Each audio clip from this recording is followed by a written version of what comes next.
Hello, welcome to the walkthrough of my project. This is a start screen. The player has to press play to start the game. This is the first level I designed. I wanted in the first enemy to teach the player that they can jump on their heads to kill them. The second enemy, I wanted to do the similar thing but teach the player what happens when the player touches them on the side. In that case, they both will die, making the next time the player tries to do the level a little bit easier. The red circles are fireballs. If player touches them, they will be sent back, but the fireballs will stay there. Meaning the adaptive difficulty that I designed is only for the enemies that the player can kill.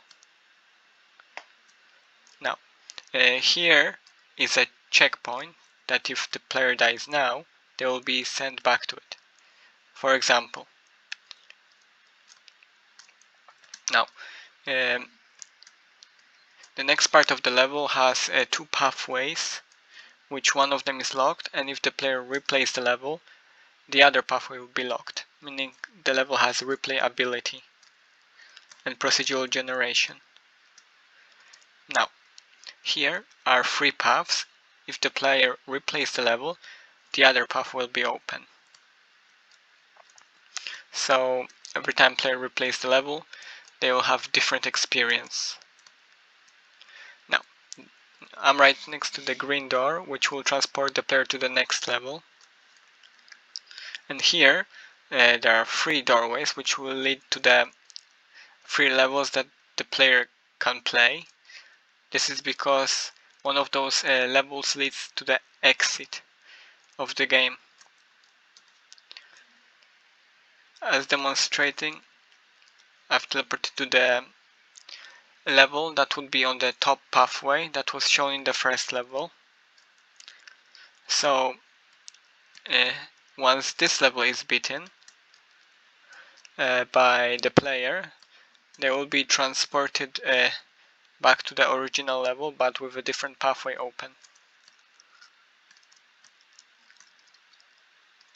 Now the goal of this part of the level is to reach the green door, as it is with every level, but only one green door will lead to beating the game.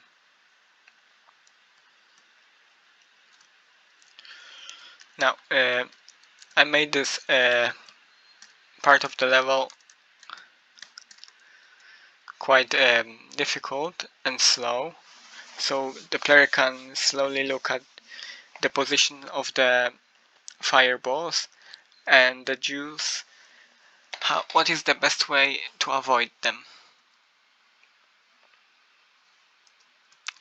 The fireballs are one of the enemies of the game, and if player touches them, they will be sent back to the beginning of the level. However, the enemies are still dead, so the only obstacle the player has to avoid are the red fireballs.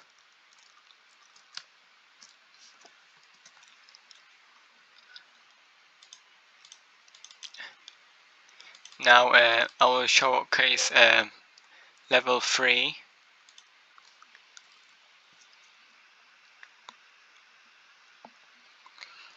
This